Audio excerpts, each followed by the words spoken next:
اللہ کا فرشتوں کی مجلس میں حضور کی ثنا کرنا یہ درود ہے، حضور کی مدح فرمانا، محبوب کی شانوں کو بیان فرمانا۔ یہ صحیح بخاری میں صلاۃ کا ترجمہ حضرت ابو العالیہ رضی اللہ تعالی عنہ سے کیا گیا ہے۔ تو پھر درود کا مفہوم بہت وسیع ہے، حضور کی مدح و توصیف، حضور کے حسن کا بیان، حضور کے خصائل کا عنوان، آقا کریم کے شمائل کا تذکرہ، حضور علیہ السلام کے فضائل کی باتیں، حضور کی عظمتوں کا عنوان، یہ سب کچھ درود کے زمرے میں آتا ہے۔ اور پھر ساتھ صیغہ بھی درود کا ہو اور اس میں شانیں بھی حضور کی ہوں، جس طرح درود تاج میں ہے، تو اس میں حضور پر درود بھی بھیجا گیا اور ساتھ حضور کی عظمتوں کو بھی بیان کیا گیا۔ تو یہ ایک خوبصورت گلدستہ بن گیا۔ درود شریف کے جو مفاہیم بیان کیے گئے ہیں، ان سب مفاہیم کو یہ اپنے جلو میں لیے ہوئے ہے یہ درود۔ تو کثرت کے ساتھ حضور علیہ السلام پر درود پڑھنے کی تلقین فرمائی گئی۔ حضرت ابی بن کعب رضی اللہ تعالیٰ عنہ فرماتے ہیں کہ آقا کریم نے ترغیب دی درود شریف پڑھنے کی، باقی امور اور عبادت، ذکر فکر تو میں نے عرض کی، ارشاد فرمائے کہ میں آپ پر کس مقدار میں درود پڑھوں، کتنا وقت، کتنا درود پڑھوں؟ تو آقا کریم نے فرمایا ماشیتا، جتنا تم چاہو۔ فرماتے ہیں میں نے کہا میں چوتھا حصہ درود پڑھوں گا، باقی 3 حصے دیگر عبادات اور دیگر وظائف اذکار بجا لاؤں گا۔ فرمایا جس طرح تم چاہو، جو تمہاری مرضی، لیکن اگر درود کی مقدار کو بڑھا دو تو تمہارے لیے بہتر ہوگا۔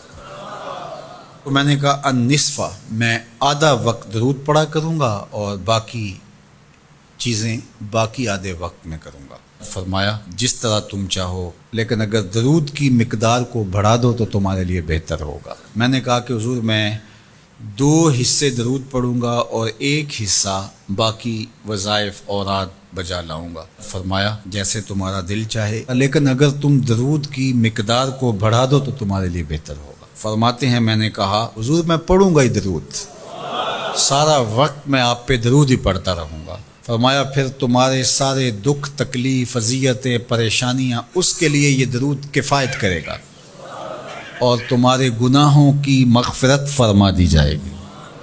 تمہاری پریشانیاں، تمہاری اذیتیں، تمہارے دکھ، دور موجود میں لفظ بولا جاتا ہے ٹینشن، تمہاری ساری ٹینشن، تمہارے سارے معاملات حیات کی بے ترتیبیاں، پریشانیاں، دکھ، اذیتیں، سب کچھ ختم ہو جائے گا۔ درود سب دردوں کا مداوع ہو جائے گا، سب دکھوں کا علاج ہو جائے گا، سب پریشانیوں کا حل ہوگا، سب مصیبتوں کا مداوع بن جائے گا، اور ساتھ ساتھ تمہارے گناہ بھی بخش دیے جائیں گے۔ تو درود جتنی کثرت کے ساتھ پڑھا جائے اللہ کی اتنی ہی رحمتیں نازل ہوتی ہیں۔ تو باقی وظیفے، باقی اوراد وہ بھی فضل و شرف والے ہیں، لیکن حضور نے فرمایا کہ پھر تمہارے لیے ایک درود ہی کافی ہو جائے گا۔ اللہ اکبر۔ فرمایا جو میرے اوپر 1 مرتبہ درود بھیجتا ہے اللہ اس پر 10 رحمتوں کا نزول فرماتا ہے۔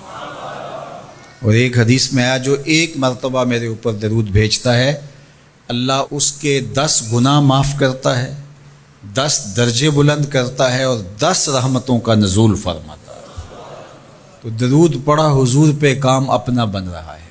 تو درود پڑھنے سے انسان کا باطن سنورتا ہے، اندر پاکیزگی نصیب ہوتی ہے، گناہ دھلتے ہیں، عیب دھلتے ہیں، پریشانیاں ختم ہوتی ہیں، مصیبتیں، آلام، مصائب، دکھ، ٹینشن، پریشانی جو کچھ بھی ہے یہ ختم ہوتا ہے، اور درود پرسکون بنا دیتا ہے انسان کو۔ راحت بخش ہے وظیفہ، سرور انگیز ہے یہ وظیفہ، نور بیز ہے یہ وظیفہ، ماحول میں شگفتگی پیدا کر دیتا ہے۔